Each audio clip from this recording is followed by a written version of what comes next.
পৃথিবীর বিভিন্ন সভ্যতা, many civilizations have been wiped away on the pages of history. ইতিহাসের পাতা থেকে মুছে গেছে কত সভ্যতা। হিন্দু সভ্যতা কেমন করে টিকে রইল? বেসিক যে হিন্দু সভ্যতা, কন্টিনিউয়াস সিভিলাইজেশন, এটা টিকে রইল তার সিক্রেটটা কি? স্বামী বিবেকানন্দ বলেছিলেন এটা হচ্ছে ধর্ম, আধ্যাত্মিকতা। এর জোরে দিয়ে আমাদের দেশটা টিকে। এটা ঠিক যে আমাদের সেই সময় যখন আক্রান্ত হয়েছে আমরা, আমাদের পপুলেশন ছিল পৃথিবীর যে কোনো দেশের থেকে অনেক বেশি। এত পপুলেশনকে কনভার্ট করা অন্য ধর্মে খুব কঠিন ছিল। এবং দ্বিতীয় হয়তো বিন্দু পর্বত, যেটা একটি জিওগ্রাফিক্যাল ব্যারিয়ার তৈরি করে দিয়েছিল উত্তর এবং দক্ষিণ, যার জন্য দক্ষিণের সমস্ত মন্দির, সাউথের সমস্ত মন্দির টিকে ছিল। কিন্তু তা সত্ত্বেও বলতে হয় এই ধর্ম আমাদের কিন্তু টিকিয়ে গেছে। স্বামী বিবেকানন্দ নিজেই আবার প্রশ্ন করেছেন যে এই যে আধ্যাত্মিকতার এই যে আধার, the reservoir of this or cultural heritage, এটা আমাদের মুসলিমও কিছু ব্যক্তি, কিছু শিক্ষিত ব্যক্তি তাদের মধ্যেই যেন আটকে না পড়ে, এটা যেন সাধারণ মানুষের মধ্যে যেন আমরা ছড়িয়ে দিতে পারি। সেটা কি? সেটা ঠাকুর শিখিয়েছিলেন স্বামীজিকে, যে সাধারণ মানুষকে সেবা করা, সাধারণ মানুষকে শিবজ্ঞানে সেবা করা। আজ এই প্রতিষ্ঠানকে আমরা জানি যে কত বিপদের দিনে সাধারণ মানুষের কাছে ছুটে গেছে। কি ভূমিকম্প, কি বন্যা, কি খরা, বিভিন্ন সময় এই প্রতিষ্ঠানে যারা মহারাজ, এই প্রতিষ্ঠানের আদর্শে যারা বিশ্বাসী, তারা সকলে নিঃস্বার্থ ভাবে জীবনকে তারা তুচ্ছ জ্ঞান করে তারা ছুটে গিয়ে সাধারণ মানুষের পাশে গিয়ে দাঁড়িয়েছে। তো সেই প্রতিষ্ঠানে আমি আসার সুযোগ পেয়েছি এবং হরিয়ানার রাজ্যপাল হিসেবে আমি এই প্রতিষ্ঠান যে সেবামূলক কাজ, সেই সেবামূলক কাজকে আরো সুন্দরভাবে যেন করতে পারে, তার জন্য আমার সামান্য দাম 2.5 লক্ষ টাকা আমি এই প্রতিষ্ঠানকে দেওয়ার অঙ্গীকার করেছি। আপনারা ভালো করে কাজ করুন। আমি আবার আসবো আপনাদের এখানে। হরিয়ানার মতো একটা রাজ্য, আমি প্রায় 50 বছর আগে চণ্ডীগড়ে কিছু ছিল না। আমার সাবজেক্টে একটা পেপার করতে গেছিলাম চণ্ডীগড়ে, ইমার্জেন্সির সময় 1976 সালে। অন্ধকার, আলো জ্বলে না, খালি সিনিক বিউটিটা খুব ভালো ছিল। সেই হরিয়ানা আজকে অক্লান্ত পরিশ্রম করে সাধারণ মানুষ কি খাটতে পারে, লোকগুলো ওপেন হার্টেড, দিল আছে খুব, হরবার করে কথা বলে, কিন্তু দিল খুব পরিষ্কার। হরিয়ানার লোকের খাটতে পারে।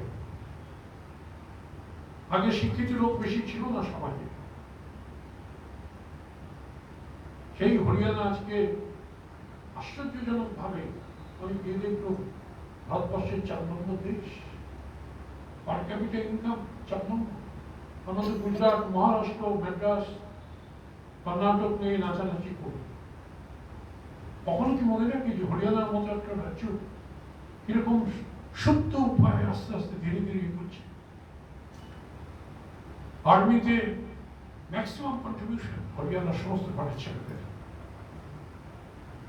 স্পোর্টসে ভারতবর্ষের এখন 1 নম্বর রাজ্য। কপিল দেব সে কবে, আজ থেকে প্রায় 40 বছর আগে ফ্লাডগেটস খুলে দিয়েছিলেন ওয়ার্ল্ড কাপ জিতে।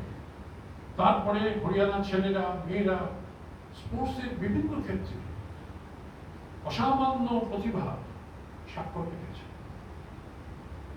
হরিয়ানা আজকে এডুকেশন হাব, যে বাঙালি শিক্ষার ক্ষেত্রে আশুতোষ মুখার্জি, শ্যামপ্রসাদ মুখার্জি এরা কি অক্লান্ত পরিশ্রম করেছে, সেটা শিক্ষার হাত নয়। আজকে শিক্ষার হাব হচ্ছে হরিয়ানার কয়েকটি ডিস্ট্রিক্ট। অবাক হয়ে যাবেন তাদের কোয়ালিটি। কোন স্টুডেন্টস ইউনিয়ন নেই, ভাবতে পারেন। আমি একজন চ্যান্সেলর হিসেবে ভাইস চ্যান্সেলরকে জিজ্ঞেস করুন যে আপনাদের অ্যাফিলিয়েটেড কলেজের টিচার্স স্টুডেন্টস ইউনিয়ন খুব সামান্য। অধ্যাপকদের মধ্যে একটু রাজনৈতিক রেশারেশি আছে, যেটা মারামারি পর্যায়ে, হিংসার পর্যায়ে কোনোদিন যাবে না। ছাত্রদের মধ্যে কোন ইউনিয়ন নেই। কি সুন্দর! আমি যেখানেই যাই হরিয়ানাতে, আমার স্ত্রী আমার সঙ্গে যায়, খুব সাহায্য করে আমাকে। কার্তিক ব্যানার্জি আমায় খুব সাহায্য করে। যেখানেই যাই যে কোনো কাজে, অফিসিয়াল কাজ, ভাইস চ্যান্সেলরদের সঙ্গে মিটিং এর পরে আমার ফার্স্ট উদ্দেশ্য থাকে সেখানে প্রাইমারি স্কুলগুলো দেখা, প্রাইমারি হেলথ ইনস্টিটিউশন গুলো দেখা, কিরকম কাজ হচ্ছে সেখানে, কিরকম ব্যবস্থা রয়েছে সেখানে। এবং আমি পারলে তাদেরকে হেল্প করি। যদি দেখি একটা ক্লাসে, ক্লাস 1 এর ক্লাসে যেখানে 3টে পাখা থাকা দরকার, 2টো পাখা রয়েছে, আমি একটা পাখা কিনে দিই। আমি যদি দেখি ওদের খেলার মাঠটা অসমান, ছাত্ররা পড়ে গিয়ে হাত ভাঙতে পারে, আমি মাটির কেনার টাকা দিই। আমি যদি দেখি, আমি ওয়াশরুমে ঢুকে যাই, ওয়াশরুমে ঢুকে গিয়ে দেখি কলটা ঠিক মতো জল পড়ছে কিনা, ওয়াশরুমে ঢুকে গিয়ে দেখি মেয়েরা যদি বাথরুমে যায় তারা ভেতর থেকে ছিটকিনি দিতে পারে কিনা, ছিটকিনিটা ঠিক আছে কিনা, তাদের সিকিউরিটির জন্য। প্রত্যেকটা প্রাইমারি স্কুলে আমি ইতিমধ্যেই প্রায় 7-8টা প্রাইমারি স্কুল আমরা ভিজিট হয়ে গেছে। ওখানে প্রাইমারি স্কুলে যে ইনফ্রাস্ট্রাকচারটা রয়েছে, ভাবলে অবাক হয়ে যেতে হবে। আমার চোখ ফেটে জল বার হবে যখন আমি শুধু পশ্চিমবঙ্গের কথা ভাবি যে আমাদের ছেলেমেয়েরা গ্রামে থেকে। আমি প্রাইমারি স্কুলে একটা শহরের প্রাইমারি স্কুল দেখি, একটা গ্রামীণ প্রাইমারি স্কুল দেখি। মানে গ্রামীণ প্রাইমারি স্কুলে আপনারা যদি ইনফ্রাস্ট্রাকচার দেখেন, প্রত্যেকটা ক্লাসে টিচার আছে মোটামুটি, প্রত্যেকটা ক্লাসে পাখা রয়েছে, প্রত্যেকটা ক্লাসে ছাদটা ফাঁকা, প্রত্যেকটা স্কুলে জল আছে। আমি দুটো জিনিস দেখি, যে ছাদে জল জমে কিনা, ছাদটা ফুটো হয়ে আমাদের ছাত্রছাত্রীদের মাথার উপর যেন না পড়ে। সিঁড়ি দিয়ে উপরে উঠে গিয়ে দেখি যে বৃষ্টিতে জল জমে কিনা, ছাদ ঢালাইটা নষ্ট হয়ে যাবে বৃষ্টিতে জল জমে। আমি উপরে গিয়ে দেখি যে ওয়াটার ট্যাঙ্ক সেটা পরিষ্কার হয় কিনা। এই ছোট ছোট কাজ। আমাকে একজন বয়স্ক একজন মহিলা বললেন, চোখের জল ফেলে, যে আমরা কোনদিন ভাবতে পারি না যে রাজ্যপাল আমাদের ছোট ছোট ছেলে মেয়েদের স্কুলে ওয়াশরুমে ঢুকে গিয়ে দেখছেন ওয়াশরুমটা ঠিক আছে কিনা। আমি সেই জন্যই বলেছি, আমি হরিয়ানাতে গেছি with a mission and a purpose.